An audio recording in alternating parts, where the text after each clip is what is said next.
A year ago, I was stuck in development hell. I was a TV writer with projects in development, producers attached, momentum on paper, but like a lot of people in this industry over the last few years, I was waiting for someone to say yes, waiting for a project to move forward, waiting for the right meeting, the right buyer, the right window, the right moment. And then I raised over $1 million in private equity. I directed my first feature film, a horror movie called Remnant, and I learned more about filmmaking in 1 year than I probably had in the last decade. The moment it became real was when the money landed. I remember looking at our company bank account and seeing more money associated with my name than I had ever seen before. And that's when it hit me. This isn't theoretical anymore. This isn't a script sitting on someone's desk waiting for approval. And once the money landed, everything got very real very fast. So in this video, I want to share the biggest lessons I learned making my first feature outside the traditional system, and why most filmmakers are thinking about this process backwards. Because I used to think the goal was to get chosen. Now I think the goal is to build something that doesn't need permission to exist. I've worked in film and TV for 18 years. I was a writer and co-producer on Netflix's Travelers. I've had multiple TV shows in development. I've directed 5 short films, mostly horror, including The Doukhobor, which won the DGC BC Emerging Greenlight Award. But until Remnant, I had never directed a feature. Remnant is a horror film about accepting your own dark past in order to move on. That's something I can relate to.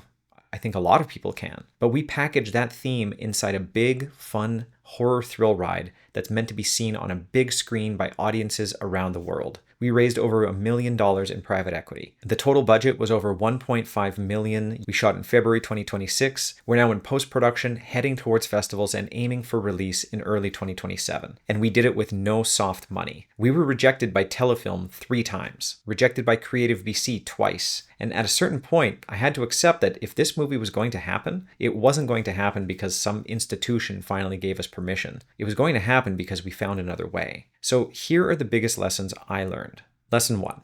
Stop waiting for permission.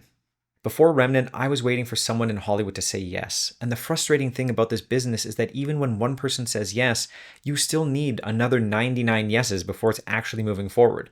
That's why it's a miracle anything actually gets made. A development executive says yes. Then a producer says yes. Then a studio executive says yes. Then more and more executives have to say yes. Then maybe the market shifts, or mandates change, or the company merges, or the buyer leaves, and suddenly the yes you thought you had doesn't mean anything anymore. For years, my process looked like this. Write a script, send it to my agents, wait weeks for them to read it, get notes, do a rewrite, wait again. Then maybe, if the timing was right, the script would go out. And I'm not saying that that path is wrong. That system can work. But for me, I got tired of waiting for the system to decide when I was allowed to move. One of the things that really changed my mindset was co-hosting an indie film podcast called Off the Lot. We talked to indie filmmakers from all over, and the common thread between almost every guest is that they didn't get their movie made because someone magically opened the door. They got told no, they got ignored, they got rejected, and then they kept going anyway. That was the lesson I kept hearing over and over again. At some point, you have to stop waiting for permission and start building the conditions that make your movie possible. So that's what we did. We started with a script. We spent about a year getting it into really good shape before we even started seriously pursuing investors. Then we built the budget, then the pitch deck, then the financing structure, then the investor list. And when I say investor list, I mean everyone. Friends, family, my dentist, people with money, people who might know people with money, hedge funds, business owners, anyone I thought could possibly invest or introduce me to somebody who could. I had a spreadsheet with hundreds of names and maybe 2% ever got back to me. Only a handful of those leads went anywhere. And that's the reality. It's not glamorous. It's not some montage where everyone loves your vision and money starts falling from the sky. It's emails, phone calls, follow-ups, awkward conversations, dead ends, people ghosting you. And you keep going because if you don't, the movie dies. And our movie almost did die. By August of 2025, we had raised $1 million between 2 investors. On paper, the movie was alive. Then when it came time to collect the money, one investor pulled out. And overnight, we lost $500,000. I remember the blood draining from my face. I thought the movie was over. And the worst part was the investor wouldn't even answer the phone.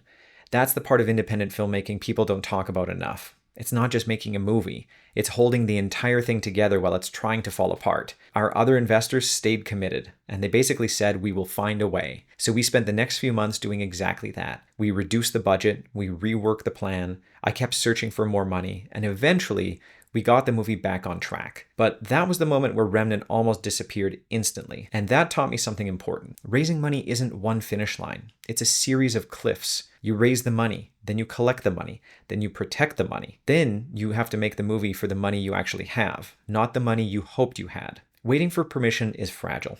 Ownership means when the plan collapses, you build another plan. Lesson 2. Investors don't invest in scripts. This is one of the biggest lessons I learned. Investors don't invest in scripts. Not really. A script matters. None of this works if the script isn't good. But a script by itself is not an investment opportunity. A script becomes investable when it's attached to a plan people can believe in. That means the team, the genre, the budget, the cast, the schedule, the financing structure, the distribution path, the risk, the upside, the management, and honestly, the person sitting across from them asking for the money. When I first started talking to investors, I think part of me assumed the script would do more of the heavy lifting. But what investors really wanted to know was, do you actually know what you're talking about? Can you pull this off? Who is on your team? How does the money come back? How do tax credits work? What's the waterfall? What happens if the movie doesn't sell for what you hope? What's the plan if something goes wrong? Most of our investors already understood that horror can be a successful genre. Horror travels well. It doesn't always need massive stars. It can be a breakout. Audiences around the world understand fear, but that wasn't enough. They needed to know that we weren't just saying, trust us, horror does well. They needed to see that we had thought through the actual business of the movie. And this is where I think a lot of filmmakers make a mistake. They walk into an investor conversation trying to sell the dream. They talk about Sundance. They talk about some giant distribution deal. They talk about the movie blowing up. And listen, I want all of those things too. But hoping you get into Sundance and get a massive distribution deal is not a strategy. That's winning the lottery. You need a real plan. You need to know how your film could make money. You need to know what path you're pursuing. Are you self-distributing? Are you going through traditional distributors? Are you trying to attach a sales agent? What does success actually look like at your budget level? For Remnant, the movie eventually became bigger in scope, and at a certain point, it became clear that self-distribution wasn't the right path. We needed to play inside the established distribution system, lowering risk for our investors and giving the movie the best chance to reach the audiences around the world. This wasn't a telefilm movie made almost entirely with government money. This was private equity. That means real people put real money into this movie, and I felt a duty to them. My duty as the director was to make the best movie creatively, but my duty as a producer was to make sure we had a real plan to protect the investment. That balance is hard, but it's necessary. Because when someone invests in your movie, they aren't just investing in the script. They're investing in belief. Belief in you. Belief in your team. Belief in the genre. Belief in the package. The budget. The plan. And most of all, belief that when things go wrong, because they absolutely will, you are the kind of person who will find a way through. Lesson 3. Your budget is part of the pitch. A lot of filmmakers think of the budget as this annoying document you have to make after the creative work is done. But I learned that your budget is part of the pitch. The budget tells people whether you actually understand the movie you're trying to make. When we first started approaching investors, Remnant was much smaller. It was closer to 500,000 USD. But as we developed it, packaged it, and started understanding what the movie really needed to be, the budget grew. We needed cast, we needed locations, we needed production value, we needed horror set pieces, we needed a strong crew, a good post facility, and visual effects. Not only that, we needed good production sound. And eventually, one of our investors really wanted name talent in the movie, and that helped for sales. It helped legitimize the package, but it also came with a major price tag. So the movie grew, and by the end, we were over 1.5 million USD. Now, that does not mean we suddenly had unlimited money. Far from it. We shot the movie in 18 days. 14 of those days were at our main house location. We had very few locations overall, and we had a small crew. We had to stretch every dollar as far as we possibly could. But we also had to know where not to compromise. For a horror film, production value matters. Camera work matters. Sound really matters. And post-production sound might be the most important part of a horror movie. And if your scares don't work, the audience doesn't care how hard you tried. So we spent money where it would show up on screen. We spent money on our key location. We spent money on production design. We repainted the entire interior of the house because it needed to look better on camera. We budgeted for over $100,000 for VFX because we knew that a few top-tier visual effects moments could elevate the entire movie. And we spent money taking care of the crew. Even when things were tight, we always made sure there was great food on set. Always. Because people are giving you everything. They're working long days, they're taking pay cuts, they're helping you make your dream real. You can't treat that casually. The mistake is thinking low budget means cheap. It doesn't. Low budget means discipline. It means every dollar needs a job. It means you need to know what the audience will feel and what they'll forgive. They might forgive a contained location. They might forgive a smaller cast. They might forgive a tight schedule or some bad acting, but they will not forgive scares that don't land. They will not forgive a movie that feels amateur when it promised them something bigger. That's what the budget communicates. It tells investors whether you understand the scale, the genre expectations, the market, the risk, and the execution plan. And one of the reasons our investors trusted us was because our budget had the unsexy stuff in it, the little costs that inexperienced producers forget, the things that don't sound exciting in a pitch but absolutely destroy you if you ignore them. We had a great team around us who had made indie features before. They knew how to steer clear of potential disasters. Also, a low-budget movie doesn't mean pretending things are free. It means knowing exactly where the money has to go so the audience never feels the compromise. Lesson 4.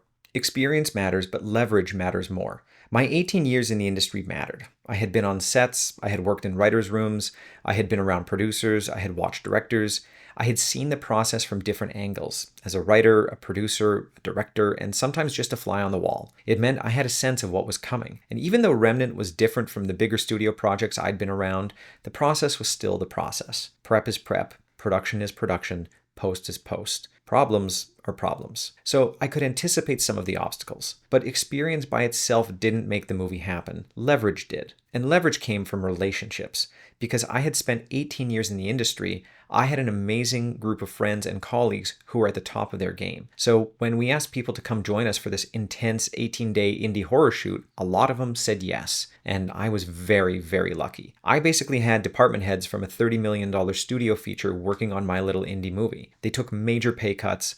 They showed up. They elevated the movie in incredible ways. And that only happened because of relationships. Relationships are everything in this business. Not networking, not collecting contacts, but real relationships. People you've worked with, people who trust you, people who know your taste, people who believe you're going to show up prepared, people who believe that the pain will be worth it. That's leverage. My credit on Travelers helped. My short films helped. My genre knowledge helped. My collaborators helped. My production experience helped. My leadership helped. But none of it magically opened the door. I still had to push the door open. Experience didn't make the movie happen. Experience gave me leverage, and leverage helped turn the dream into a finance movie. But there were still things I didn't know. For example, I used to think working with top-tier actors would be completely different than working with actors who were just starting out. Like there was some secret director language that you had to learn before you could talk to someone at that level. But honestly, it's all the same. You find your way into communicating with each actor based on their process, their experience, their personality, and what they need from you. That was actually reassuring. The fundamentals still matter. Clarity matters. Trust matters. Taste matters. Preparation matters. And one of the biggest ways I created trust with investors was by putting skin in the game. In order to meet the budget, I didn't take an upfront fee. I did that out of necessity. I don't recommend doing that unless you truly believe you can pull it off. But for me, it showed the investors that I wasn't just asking them to take the risk. I was taking one too. I put everything on the line. And I think people can feel when you really mean it. I believe this is what I'm meant to be doing. Whether it's this movie or the next one, I know I'm on the right path. And when you believe that deeply, other people start to believe it too. Lesson 5.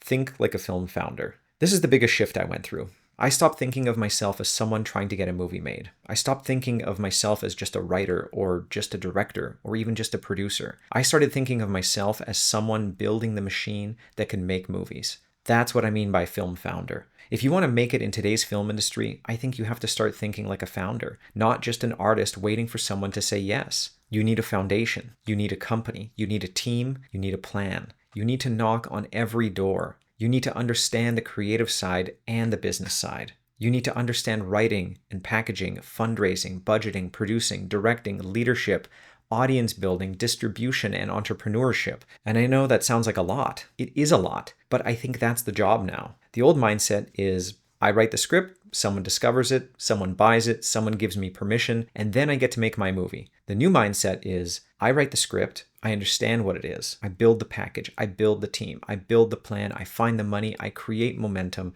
and I make the project undeniable. That doesn't mean you do everything alone. You absolutely should not do everything alone. In fact, one of the biggest things I learned on Remnant is how important it is to have a real producer. Yes, I'm a producer on the movie. The writer is a producer on the movie. But there's one person who is actually the producer who gets things done every day. Person manages the chaos. Person solving problems. The person protecting the production. Finding that person can make or break your film. Because as the director, if you're also the legal head of the company producing the movie, you are effectively the CEO of a startup. And suddenly, you're managing a crew of dozens of people. You're dealing with banks, loans, investors, tax credits, contracts, waterfalls, insurance, payroll, cast, crew, locations, post, sales, distribution. And then, somewhere inside all of that, you still have to direct the movie. That was the biggest surprise. I thought directing and producing an indie would feel like working on a bigger studio project, just on a smaller scale. But it doesn't. It feels like building a startup around a piece of art. Before this, I knew nothing about talking to investors. I knew nothing about film finance. This past year was a crash course in business, finance, banks, loans, waterfalls, and corporate jargon I had to Google after meetings ended. Part of it was fake it till you make it, but every day was a learning opportunity, and I got better as I went. That's the film founder mindset. You don't need to know everything at the beginning, but you do need to be willing to learn everything the movie requires from you. And I think this matters now more than ever. Studios are merging, the industry is contracting, fewer projects are getting made through the traditional system, and I believe we may be at the beginning of another major indie boom. But the filmmakers who succeed over the next 5 to 10 years won't just be the ones waiting for someone to notice them. They'll be the ones building now, writing now, packaging now, raising now, learning now, making things now. That's the shift. I stopped thinking of myself as someone trying to get a movie made and started thinking of myself as someone building the machine that could make movies. And Remnant is the beginning of that, not the end.